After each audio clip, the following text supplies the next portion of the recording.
না না না না, এইভাবে আর চলতে পারে না। অনেকদিন পরেই আসছে বৃষ্টি, মনে মনে আমি তাদেরকেই খুঁজছি। এই ঝিরিঝিরি বৃষ্টিতে তাদেরকে আমি অনেকটাই মিস করছি। পাঁচটা গার্লফ্রেন্ড থাকা সত্ত্বেও একটাও আমার কাছে নেই। কথায় আছে না, কাজের মধ্যে দুই খাই দায় আর ভেবেছিলাম এই সুন্দর ওয়েদারে তাদেরকে নিয়ে আমি একটু ফুটবল স্কেল করব, কিন্তু হঠাৎ একটাকেও খুঁজে পাচ্ছিলাম না। যাই হোক, এটা কোনো ব্যাপার না। একটু দাঁড়িয়ে থেকে প্রকৃতির ভিউ দেখছিলাম, হঠাৎ আমি যাদেরকে দেখতে পেলাম।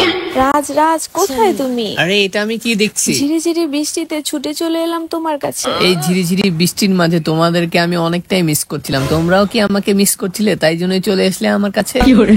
যাই হোক, বেশ ভালোই হলো তোমরা চলে এসেছো। আজকে তোমাদেরকে নিয়ে অনেক খেলা করবো না, মানে তোমাদেরকে নিয়ে একটু প্র্যাকটিস করব, দেখবো আগের মতো তোমরা পারদর্শী আছো কিনা। চলো এবার তোমাদেরকে একটু আদর যত্ন সোয়াগ করাই যাক। এবার তোমাদেরকে আমি আমার কোলে তুলে নিচ্ছি। এই নাদিয়া তুমি আসো, এই সাদিয়া তুমিও আসো। এবার তোমাদেরকে নিয়ে একটু বিশ্রাম নিয়ে নি, কারণ একটু পরেই তোমাদের সাথে আমার হবে ফুটবল স্কেলের খেলা। চলো এবার তোমাদেরকে নিয়ে একটু ডিসকাস করে নেওয়া যাক। সেই যে কবে আমরা ফুটবল স্কেল করেছিলাম, প্রায় 1 বছর আগে। তো তোমরা হয়তো ভুলেই গেছো, আমি কিন্তু একটুও ভুলিনি। যাই হোক, তোমাদেরকে কিন্তু একটু ভালোভাবে স্কেল করে দেখাতে হবে, যেন একটুও মিস্টেক না হয়। আর যে ঝিরিঝিরি বৃষ্টির মাঝে যেন আমি কেদর মধ্যে আছাড় না খাই। তাহলে চলেন বিভিন্ন অ্যাঙ্গেলে ফুটবল ঘুরিয়ে দেখা। মনে মনে আমি যে ভয়টাই পাচ্ছিলাম সেটাই হলো আমার সাথে। ধপাস করে পড়ে গেলাম তানিয়াকে নিয়ে।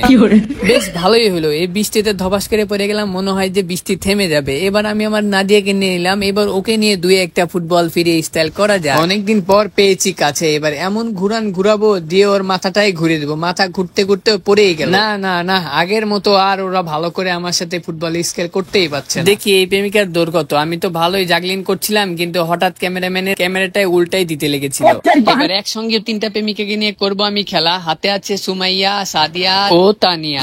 আমার তো বেশ ভালোই লাগছিল এই ঝিরিঝিরি শীতল বৃষ্টিতে 3টা প্রেমিকাকে নিয়ে জাগলিন করতে। দুটোকে আমি মাটিতে ফেলে দিলাম, আর একটা আমি পিঠের মধ্যে ব্যালেন্স করে নিলাম। এখন আমি সমুদ্রের কিনারায় শুয়ে গেলাম। আমার গার্লফ্রেন্ডটা অনেকদিন ধরে আমার কাছে বায়না করছিল, ও নাকি দোলনা খাবে। তাকে আমি একটু পিঠের মধ্যে থেকে আবার পায়ের থেকে একটু দোলনা খাওয়ালাম। এবার আমি উঠে পড়ি। আমার তো সমুদ্রের কিনারায় শুয়ে থাকতে থাকতে আমার পুরো শরীর কাদো কাদো হয়ে গেছে। সেটা কোনো বড় কথা না, বড় কথা হলো তাদেরকে আমি খুশি করতে পেরেছি। কিন্তু একটা কথা আছে, তাদেরকে খুশি করতে গিয়ে আমার তো মনে করেন যে ধাপাস ধূপ পড়েই গেল।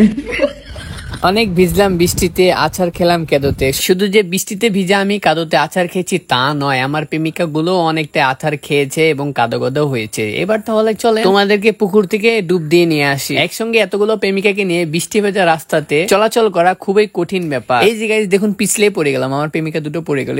ওরা মনে অনেকটা কষ্ট পেয়েছে। যাই হোক, তোমাদেরকে আমি অনেকটাই কষ্ট দিলাম, কিছু মনে করো না। আমি ছোট্ট একটা স্কেল করে 5টাকে আবার একসঙ্গে নিয়ে নিলাম। এই ঝিরিঝিরি বৃষ্টিতে শীতল বাতাসে খেত খুদ পের হয়ে আমরা অবশ্যই চলে আসলাম পুকুরে। ঝটপট করে এখন আমাদেরকে পুকুরে ঝাঁপ দিতে হবে। সেই সাথে অনেকক্ষণ ধরে আমরা বৃষ্টিতে ভিজছিলাম, পুকুরের পানিতে নেমে অনেকটাই শান্তি পেলাম। দীর্ঘ অনেকক্ষণ ধরে বৃষ্টিতে ভিজছিলাম, যার কারণে শরীর আমার পুরো শীতল হয়ে গেছিল। এখন আমি আমার প্রেমিকা গুলোকে দামি শ্যাম্পু দিয়ে গোসল করাবো, তাদের যেন তাড়াতাড়ি চুল গজায়। তোমরা তো দেখতেই পাচ্ছ আমার প্রেমিকা গুলোর মাথায় একটাও চুল নাই। আমার আদর্শ আগের প্রেমিকা গুলোকে এভাবে যদি প্রতিনিয়ত যত্ন নেই, তাহলে খুব জলদি ওদের মাথায় চুল গজায় যাবে। ওদেরকে শ্যাম্পু করানোর পর গাইস দেখুন ওদের লুকটা পুরাই রানীদের মতো লাগছে, চকচকে। কি বলেন গাইস, তাই না?